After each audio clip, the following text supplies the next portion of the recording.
Welcome aboard, applicants. All right, I thought we would begin with the first year law students exam, November 2020, question number one.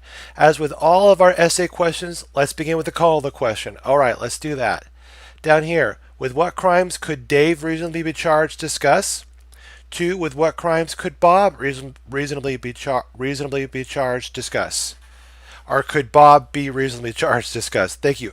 Okay, now how we start out all these is we recreate our call of the question. With what crimes could Dave be reasonably charged? Question mark. Discuss. Make sure to talk about. Well, first let's get number two down. With what crimes could Bob be reasonably charged? Discuss. Now remember, we have a shopping list and we have an approach. Our first, we put in our approach here. We would say state v. Bob, or excuse me, state v. Dave. For Dave up here, make sure to bring this down to its own line. State v. Bob. Now, we want to make sure to put down our shopping list so we don't forget to look for those issues. Murder, structure, theft, crimes against the person,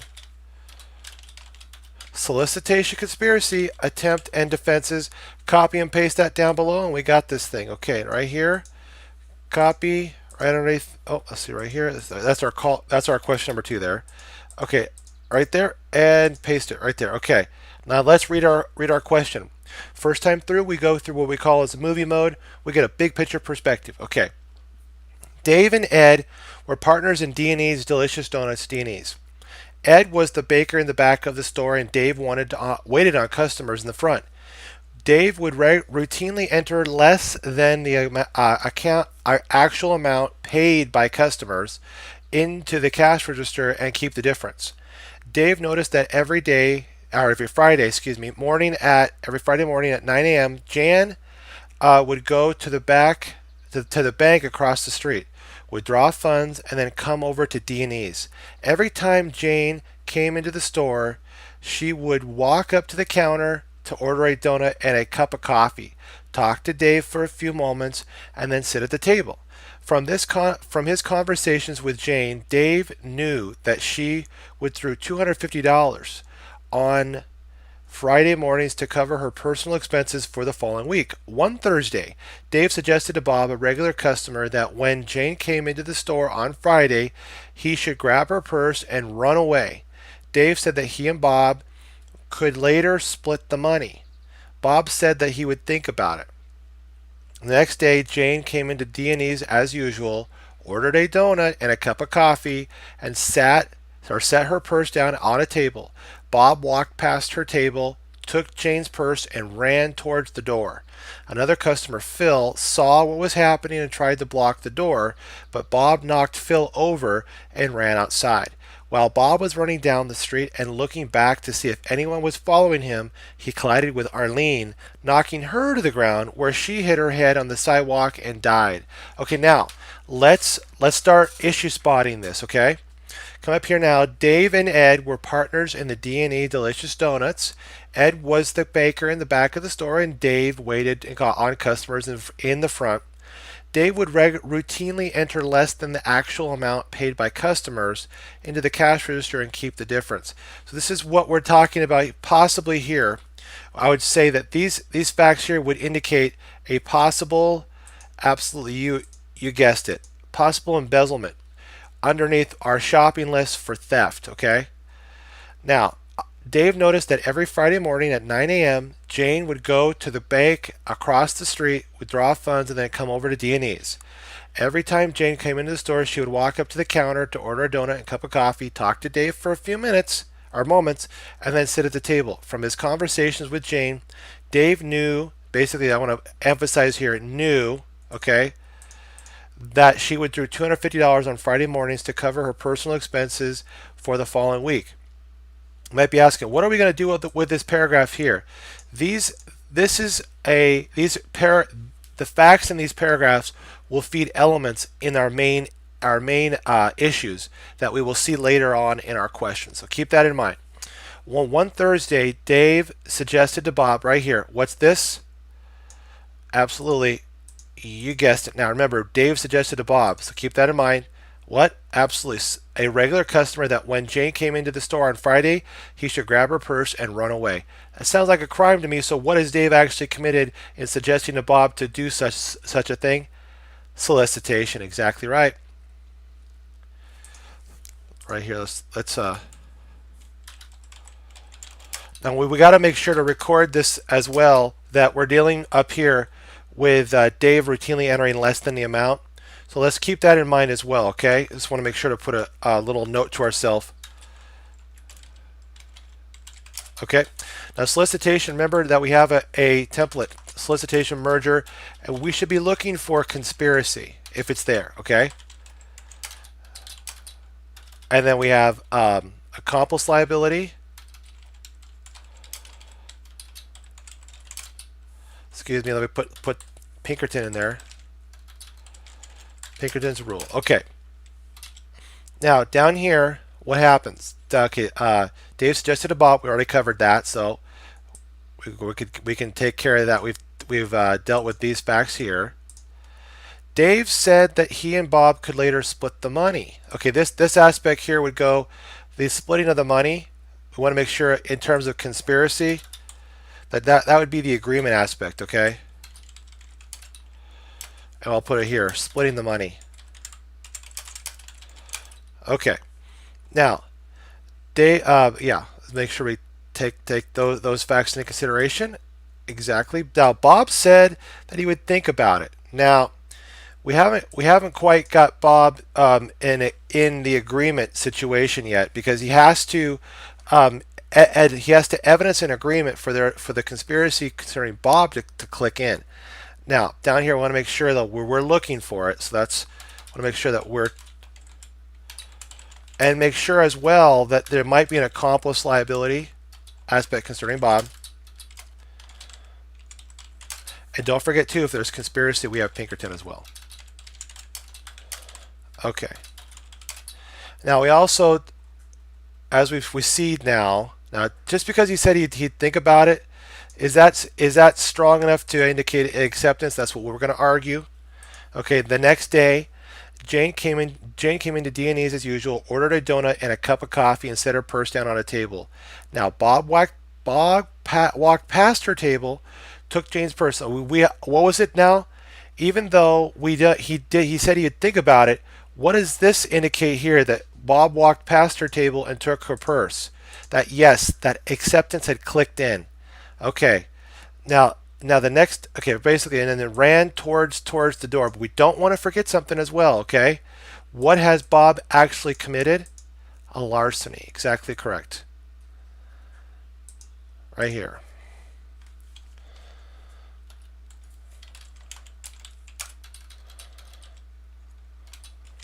Let's see here. Okay, larceny, and what I want to say,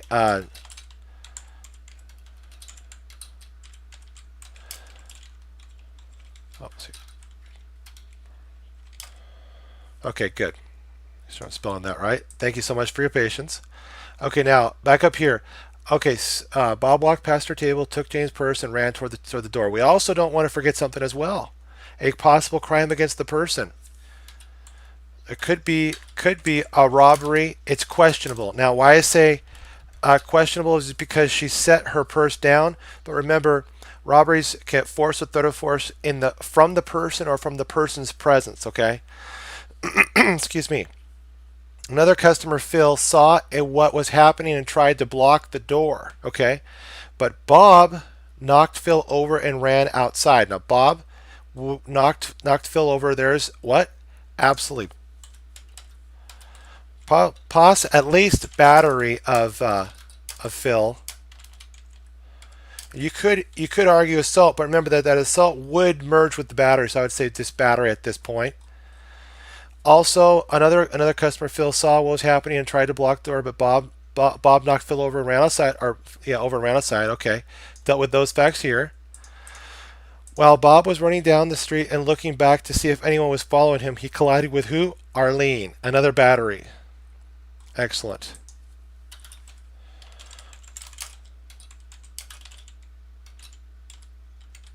Okay, now remember what happens to Arlene? Arlene knocking her to the ground where she hit hit her head on the sidewalk and died. So this battery would be a murder of Arlene. It would merge into the murder of Arlene. Murder of Arlene. Now that we have all these facts talked about, let's see what we can remove from our shopping list. Okay. Okay. We have the murder of Arlene that we're going to be talking about under Bob, and that would actually apply to Dave through Pinkerton. Was there a structure crime? Now this is the aspect we could argue. It's an iffy one here that Dave would routinely enter less than the amount paid by customers.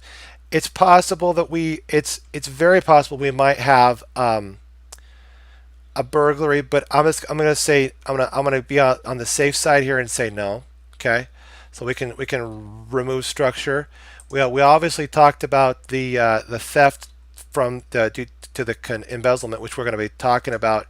And remember, we have a larceny as well as possible fallback position in the case that we don't have an embezzlement. Crime against the person, we don't have any specifically for Dave. We do have solicitation conspiracy. Absolutely, he was the one that solicited the merger and the conspiracy. And then do we have any uncompleted crimes? No, we don't have any incompleted crimes. And then right here, the larceny. Or excuse me, we have the larceny up here. We talked about that. Do you have any the defenses possibility?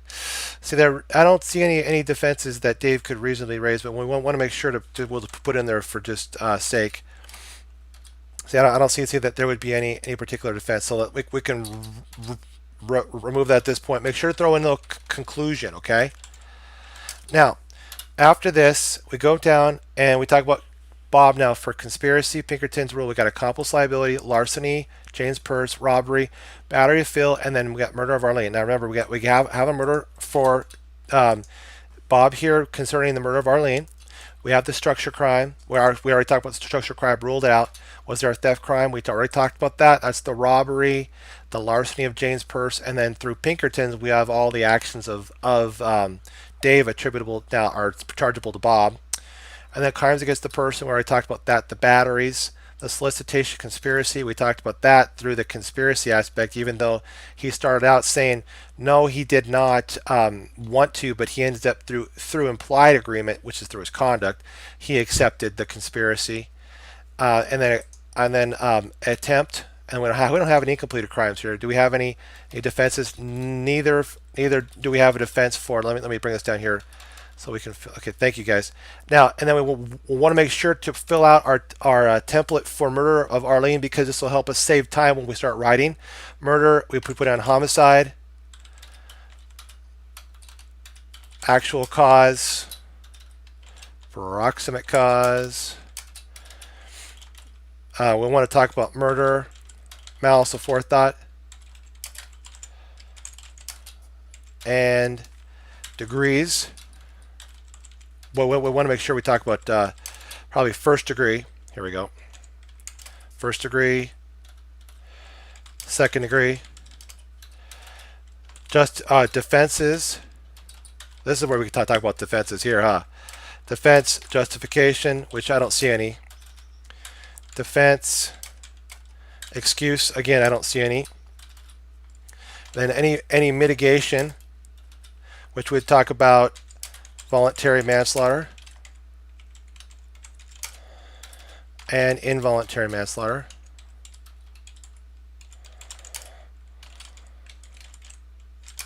This would be for criminal gross negligence. Okay, and make sure too. Even though we have, we'll just bring this down here. Mitigation, voluntary manslaughter. We don't see any particular voluntary manslaughter situation, so we would bring it up and quickly rule it out. And then now under conclusion, and I think we can call this one done for State v. Bob. Then we have safety D. We've already tied up. So this question is done. Thank you so much for this one. Let's go down now to question number 2. Question number 2. Let's bring this to the top here. Okay, perfect. Thank you again. All right. Okay, now, as with all of our essay questions, what is it? We begin with the call of the question. Excellent. Down here, what claim or claims can Martha bring against Carl, if any? Discuss.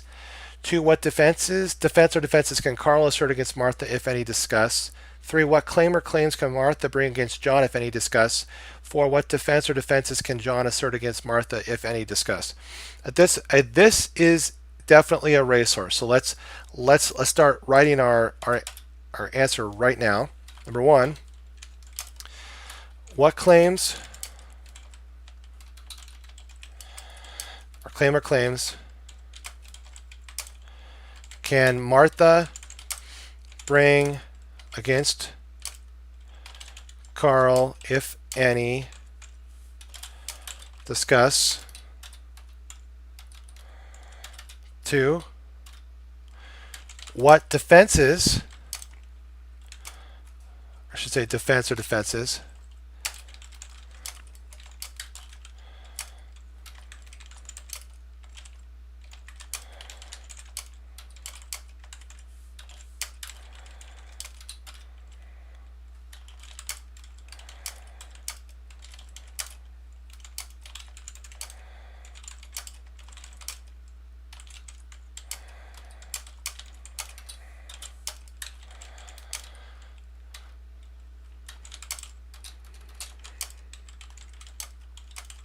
I'm just filling this in for us right now.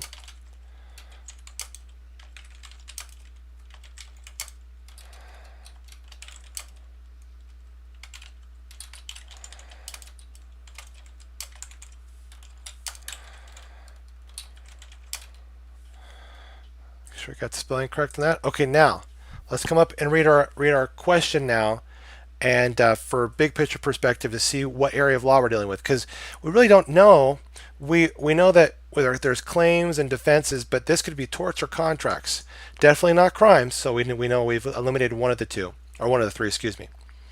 Up here now, Martha is a college student living in a condominium owned by her Uncle John. On various occasions, John promised Martha that he would give her the condo when she graduates. Make sure we just promised Martha. We would just highlight these words that just stand out, which she will do in a few months. Okay. Martha has suggested to John that the condo needed repainting. Now, recently, John saw his friend Carl, a painter, and offered him, right here, this word offered. Sounds to me like we're entering now into contract land. So we'll keep that in mind. Now, offered him $3,000 if Carl would, within the next 3 weeks, repaint the interior walls of my small condo where my niece Martha lives. John said that he would supply Carl with all the paint. Carl orally agreed to do the painting, thinking that the condo was in the same city where both John and Carl lived. In fact, the condo was 250 miles away. 2 weeks later, Carl's painting truck with all of his equipment was destroyed in an accident that was not Carl's fault. So keep this in mind about the Carl's painting truck. That looks to me like it could possibly be a defense against discharge, or a discharge of the duty to perform.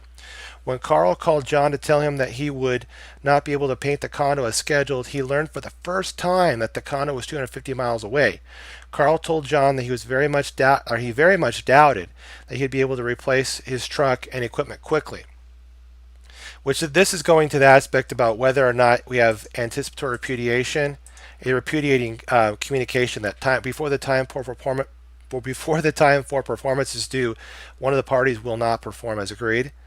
Carl also told John that even then he would be unable to paint a condo right there, see, he would be unable to paint. Okay, right there we have now the not just possible prospective inability, or the aspect which would demand adequate assurance.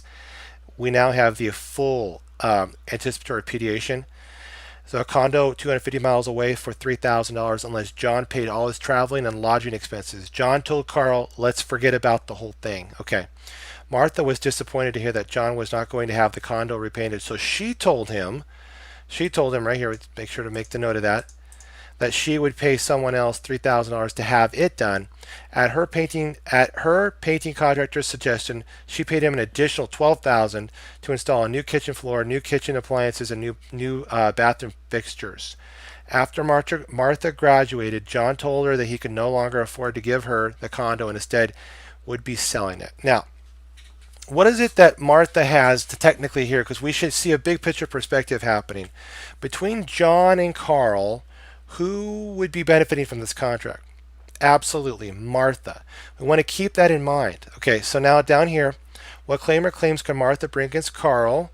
This is we want to make sure that when we come down here, we talk about our third party beneficiary contracts.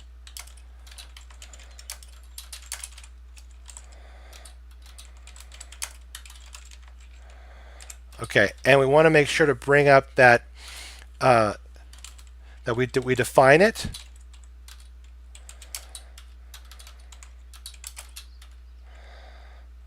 We talk about the privity aspect, which is not required. We talk about intent to benefit, classification, and we got to ask ourselves, is Martha a donee or a creditor beneficiary? In other words, is this a gift or the payment of a debt? Sounds to me like it's donee. And then vesting, had vesting occurred? And then were there any defenses that are available? So these are what we would walk through in terms of our third-party beneficiary contracts for Martha, the claim against Carl. Now, what defense or defenses can Carl assert against Martha, if any? We would remember all the defenses that Carl could potentially assert against John. He could also assert against Martha. And then now, what claim or claims can Martha bring against John, if any? Discuss. And then, what defense or defenses can John assert against Martha, if any? Discuss. Okay, so now we need to establish that there is indeed a contract here.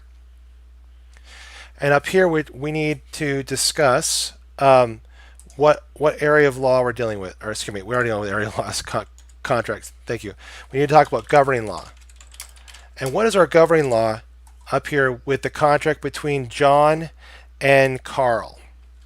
Absolutely correct. That would be a common law contract because we're dealing with services. All right.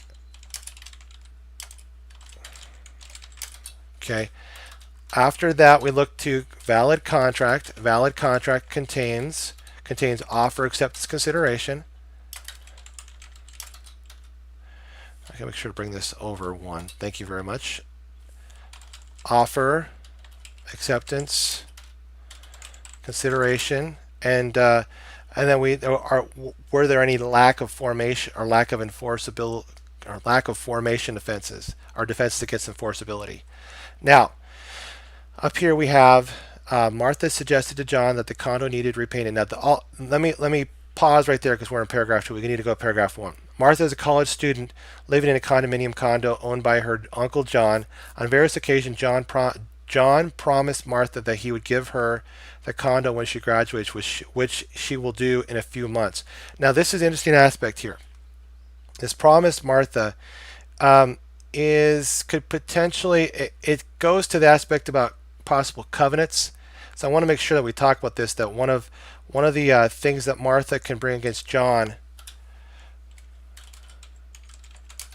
that the covenant that he promised. Okay.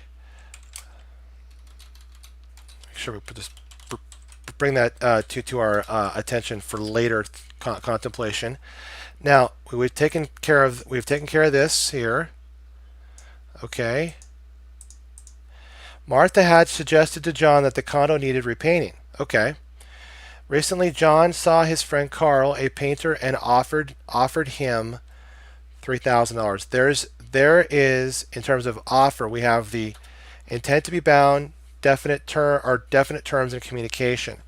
We'd look at our definite terms, so intent, terms. We talk about quantity, time for performance, reasonable time, but in this situation, I believe it would be the time when Martha graduates, which will be in a few months, and then interested parties, which would be um, basically be John and Carl at this point, and then price. We talked about $3,000. Okay, and then subject matter, which would be painting. Okay, now, oh, let's see. Okay, got that. Excellent. Okay, now was there an acceptance by Carl here? Because we've laid out all the offer terms and intent to be bound terms and in communication. John said that he would supply Carl with all the paint. Okay. Carl orally agreed to do the painting. There we go. There looks like an acceptance to me right there. Thinking that the condo was in the same city where both John and Carl lived. In fact, the condo was 250 miles away. Now this down here for Carl, talk about the Carl v. So we don't have a Carl v. John situation. So that's we wouldn't take up the aspect about mistake, mutual mistake. Okay, so we make sure we talk about that. Now, 2 weeks later, Carl's painting truck with all of his equipment was destroyed in an accident that was not Carl's fault. We wanted to bring this up after we talk about consideration and possible statute of frauds, which we would the 1 year rule. Okay, and then down here we would talk about whether or not the duty to discharge our duty to perform has been discharged. This aspect about his painting truck being destroyed could very well supply him with an impossibility argument. We also want to bring up impracticability.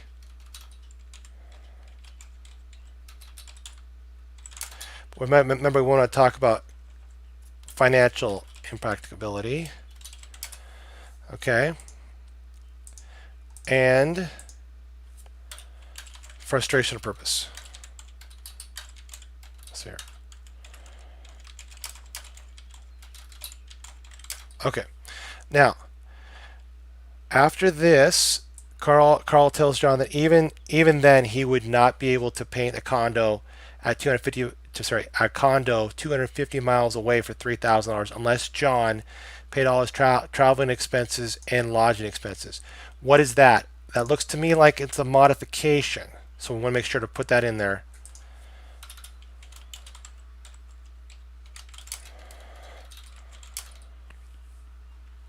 Remember, under modification, for common law modification, you require mutual assent and new consideration. Which is would there be new consideration? Yes, that John would pay the travel and lodging expenses. Now, John told Carl, let's forget about the whole thing. Okay.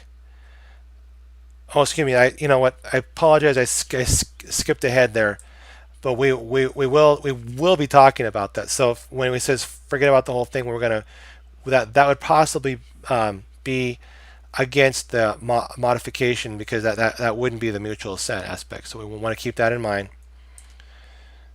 Okay, here we go. Now 2 weeks later, we talked about that. Okay. When Carl called John to tell him that he would not be able to paint the condo as scheduled, he learned for the first time that the condo was 250 miles away. Now, this aspect that Carl learned about, what does that look like in terms of an issue? That's exactly right, anticipatory repudiation.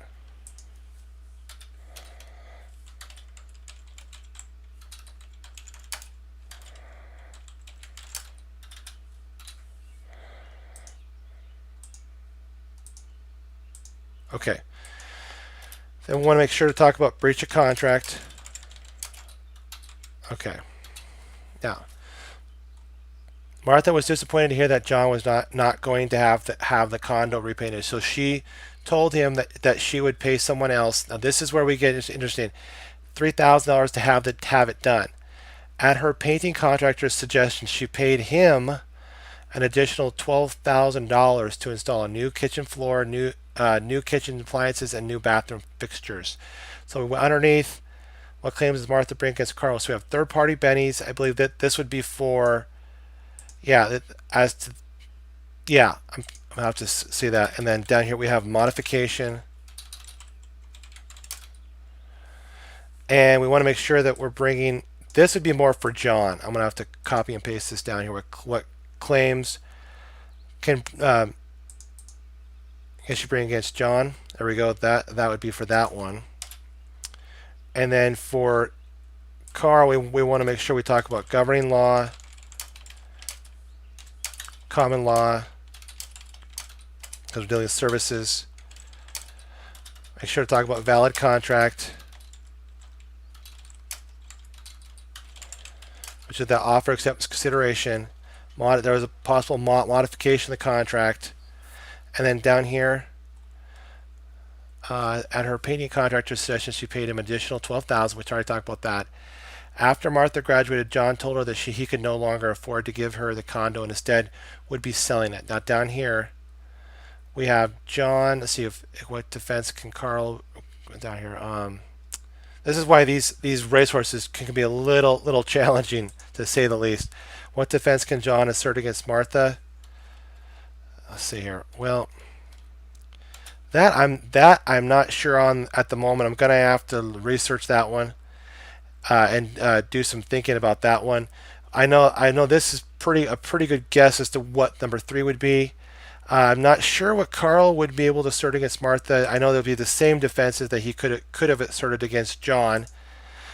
Down up here under governing law concerning Martha bringing a claim against Carl, concerning the installation up here of the $12,000 new kitchen floor, new kitchen appliances, new bathroom fixtures. I think this is an excellent start on this question. I thank you so much for tuning in, and thank you so much for staying with me through this. We'll probably be back looking at Martha, John, and Carl again, because this is a great question to learn from. Okay, thank you so much. I'm glad you had a great time, and God bless.